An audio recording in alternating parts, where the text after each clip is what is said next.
Thank you for giving us a chance to continue learning amidst the pandemic that has caused a lot of changes in our lives. We are sorry for the times we have failed you. We humbly ask for your forgiveness. Father, help us stay focused on our studies. When learning becomes difficult, grant us the gift of courage and enthusiasm. Grant us the grace to use our knowledge in making a difference to the lives of the people around us. All this I prayed in your mighty name. Amen.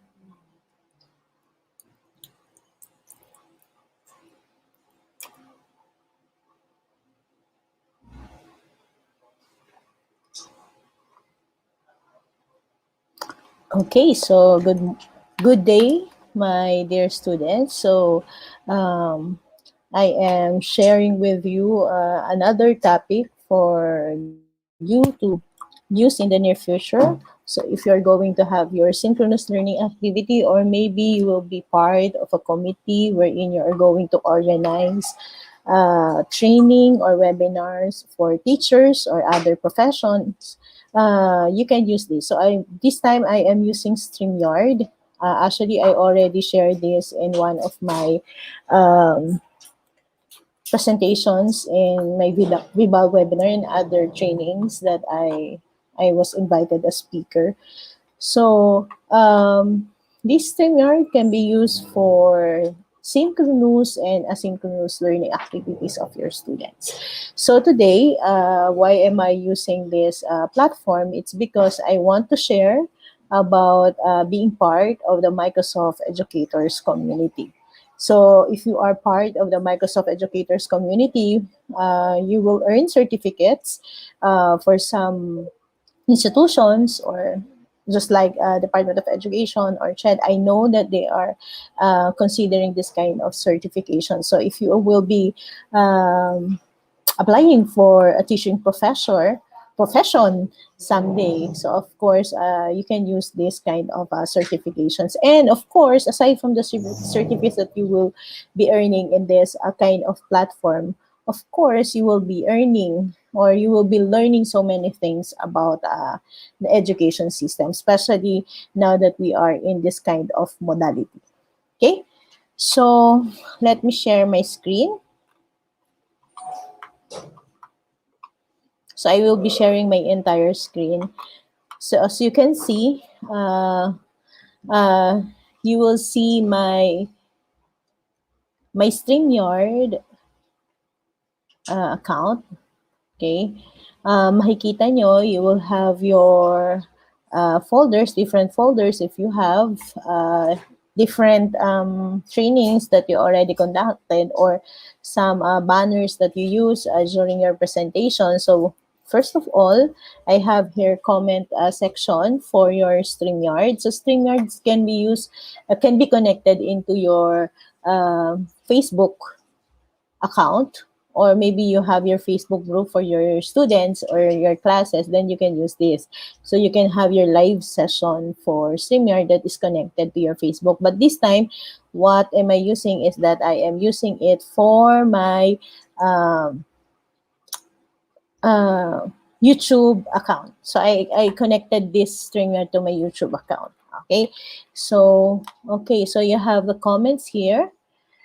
Kung there are some of your audience have during live sessions have comments during your presentation, so makikita niyo yun, and then you can put it there. Okay, so you can show it there. Yeah, so live viewer comments show up on StreamYard, so that would be seen in your live session. During live session, if there will be questions from the audience, makikita din dito. Okay, so you just going to click that comment of those participants.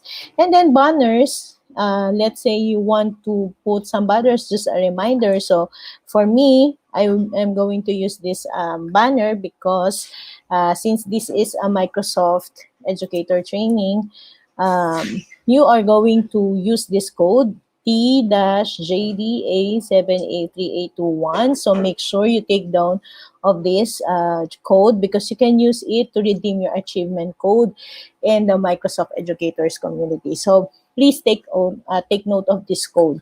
Okay, so remember that isulat niyo yan dyan sa inyong mga notes. Okay, so I will have that. So that will be my banner. So let's say this one, I use this uh, during my presentation in Arch Teacher Training when I was invited also as a speaker. So I put this banner so that it will just remind the audience that it has something to do with the second day of free webinar of the Arch Teacher Training. So when I was also invited in one of the schools, Ernesto Rondon High School, I also used this StreamYard. Okay, so it depends on you on what uh, banner you're going to use. So in the entire session, you're going to show this banner so that to remind the audience that the presentation is has something to do with that theme. Okay, so for me, I'm using this achievement code so that to remind you that you are going to use the code T-JDA783821. Okay, so let's go on to the Microsoft Educators Community website. Okay, so what are you going to do is you are going to type in education.www.education.microsoft.com, and then you're going to have this kind of profile. Okay, so you will have this kind of page. However, since I am already logged in, uh, I already have this kind of page. But for in your case, you're going to use your own account. So you need to log in or to sign up for an account. Okay, in this profile, in this Microsoft profile. Okay, so dito nyo gagamitin yung, kapag meron na kayong account, if you already have your account in Microsoft, then you're going to use this redeem achievement code, and then you're going to write here the code that I gave you. Okay? Okay, so pagpunta nyo sa Microsoft Educators Community, you will see this kind of menus dito sa Microsoft Educator Center. So you have training. Training has 3 types. So you have courses, learning paths. Wait. So you have courses, learning paths, webinars, and online events because Microsoft is conducting webinars and online events for teachers. So for courses, ito yung makikita nyo, these are the different types of courses that you can see in the Microsoft Educators community. So there are lots of trainings that you can see here in the Microsoft Educators community.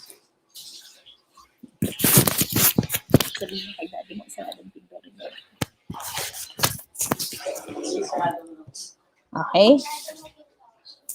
So you have different trainings here, courses. So bawat course na yan, so let's say I have here welcome to the learning path. So itong learning path na to, if I want to start the course, kapag natapos na siya, okay, so start course. So nakalagay dyan kung beginner, intermediate, or you are already advanced. So ito yung makikita nyo. So you will have different videos, and then at the end of this training, there will be a summary, of course. Ito na yung mga modules, module 1, 2, 3, 4. And there is a corresponding quiz at the end of the training. So there will be 3 questions. All you need to do is to have 80% to pass. And after you pass this course, you will automatically receive your certificate for training. Okay? So, balik tayo sa mga courses. Okay, so you have the different courses.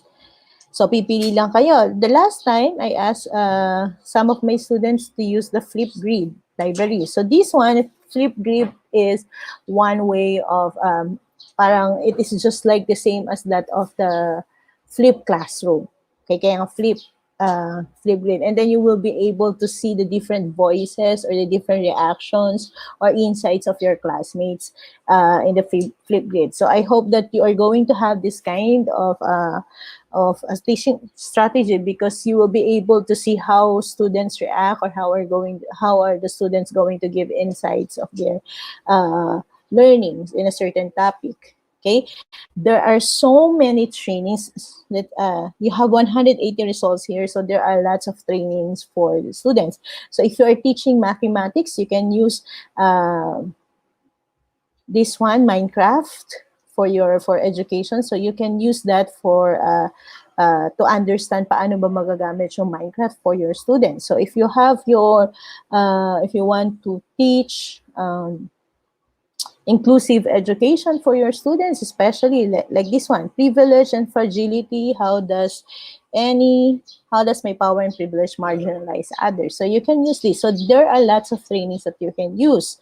And of course, if you want to know about 21st century learning, there are so many there are so many trainings about 21st century learning. So yun yung mga Minecraft.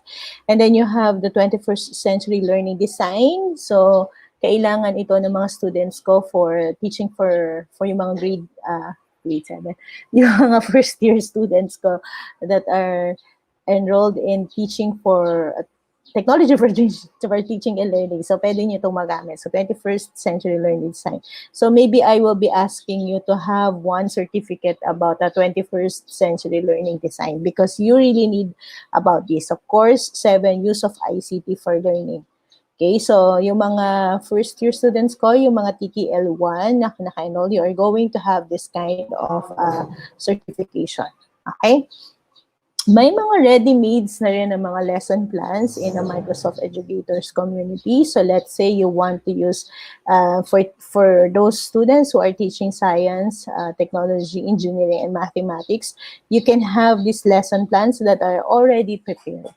And what are you going to do? You're just going to use it. So more or less, these are more of the virtual laboratories for your students, okay, enrolled in science and mathematics. So you can use these things, okay? So yung mga teachers ng science, yung mga science major, you can just, even if you're not science major, you are teaching elementary science or mathematics, you can use this, okay? So hacking STEM. So what else? Okay, so you have lesson plans, you have Minecraft edition, as I have mentioned, and then you have different programs. So I am already considered a Microsoft Innovative Educator expert, and also I am also a Microsoft Innovative Educator trainer. So ito, meron ako nito. So meron na rin akong badge nito. So I am already a Microsoft Innovative Educator, a Microsoft Innovative Educator trainer. So I can train for Microsoft. And of course, I am also considered as Microsoft Innovative Educator expert. So I am looking forward in the near future, if you are already educators, you will be part of the Microsoft Educators community. And this will give you big points for your promotion or for your ranking as teachers. And also you can use this if you're going to apply for work, okay? And then, of course, you will have different programs. Yan. So you have student teacher education program. So dito kayo papasok. So for teachers or for future teachers, there are already trainings here that are designed for future teachers, like yung mga pre-service teachers, yun yung tinatawag sa inyo. So you have provide STAP curriculum of the Microsoft Educator community. So I will not go on to this every topics of this training program, but I hope ito, start the student training program. Okay?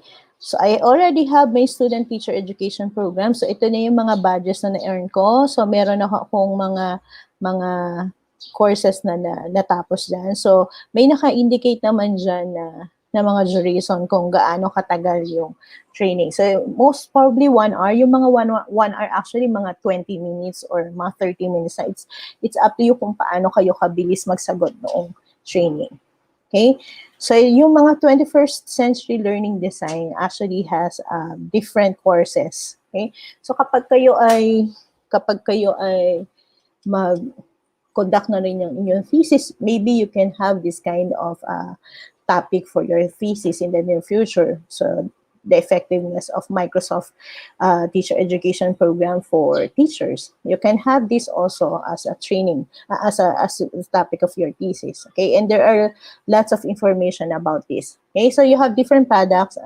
If you are a Microsoft Innovative Educator expert, you're entitled for some discounts. So yan, for Microsoft Teams, Immersive Reader for those teaching English, and for those who are teaching in special education, you can use Immersive Reader. Okay, so yung mga students ko na inclusive and special education, Immersive Reader is one way to help students who have difficulties in learning. So yung may mga special problem, pwedeng gamitin yung special readers. And of course, there are different resources that you can use in this. So ayan, may infographic activities for students. You have Reflect in Microsoft Teams and software and so on. So there are lots of trainings, activities, lesson plans that are available in Microsoft Educators community. Okay, so profile ko, just to show you the different badges that I already achieved.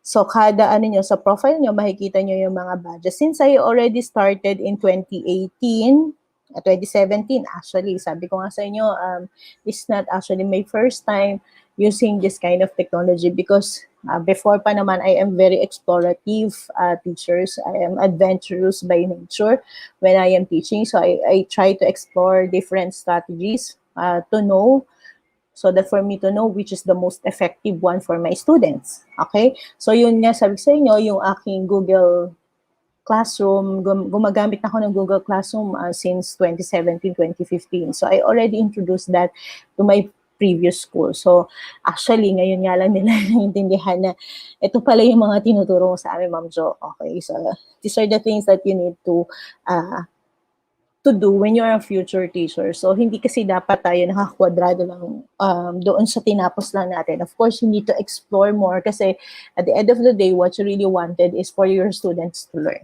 Okay? So, papakita ko sa inyo yung pagiging certified Microsoft Educator, Innovative Educator. So, automatic class, if you earn 500 points, you will already have this kind of certification.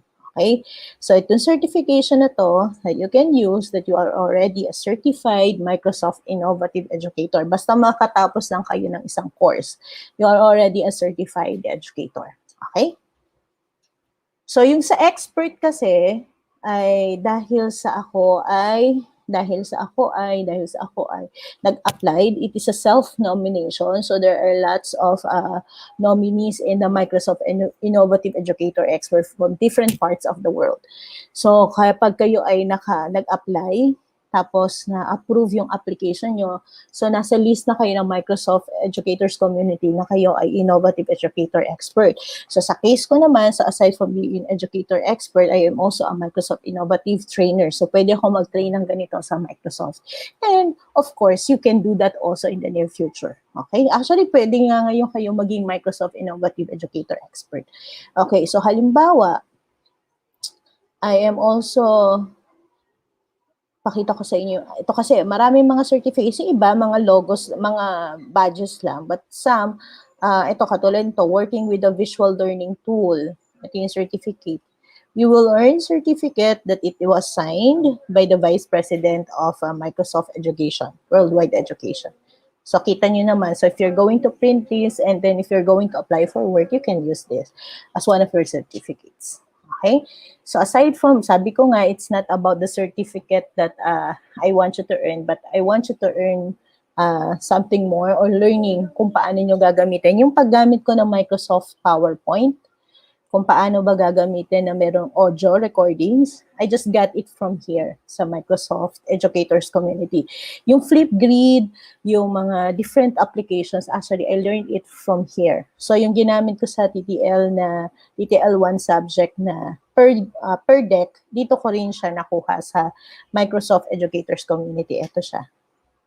Okay, so ito yung mga nakukuha ko ng mga courses. So kaya naiintindihan ko siya kung paano ko siya gagamitin sa classroom ko. So I hope that you're going to explore this also in the near future and you're going to use this also for, you're going to be part of this Microsoft Educators community for you to learn.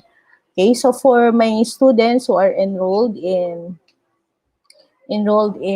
multi-grade classes and foundations of innovative of inclusive and special education. So I hope you are going to look for courses that are related to your topic, especially yan yung mga ganito, privilege and fragility, bias, how does what I think and do impact others, anti-racism. So ito yung mga kailangan yung pasukin.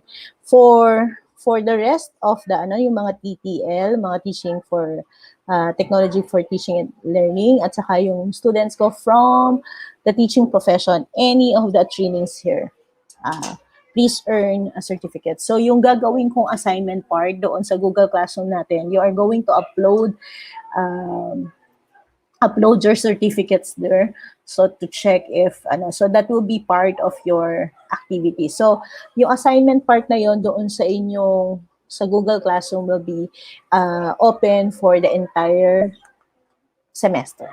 Okay?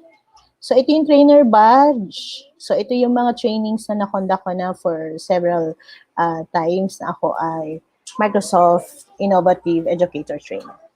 So I think that's it. So I hope that you're going to learn, that you learn something from this kind of training. Ano pa ba? As long as I have more sharing to knowledge or applications or website that I can share with you, hanggat estudyante kayo, I will share it to you. Kasi hindi ko kayong ma-invite dun sa mga trainings that I was invited. This at the end of this month, I have also an invitation from Philippine Normal University and International Organization for Educators and Researchers. However, I cannot invite you because hindi pa kasi kayo qualified to attend such. But in the near future, if I have trainings and webinars, I will invite you all. Okay? So I think I'm gonna end my presentation here. Thank you.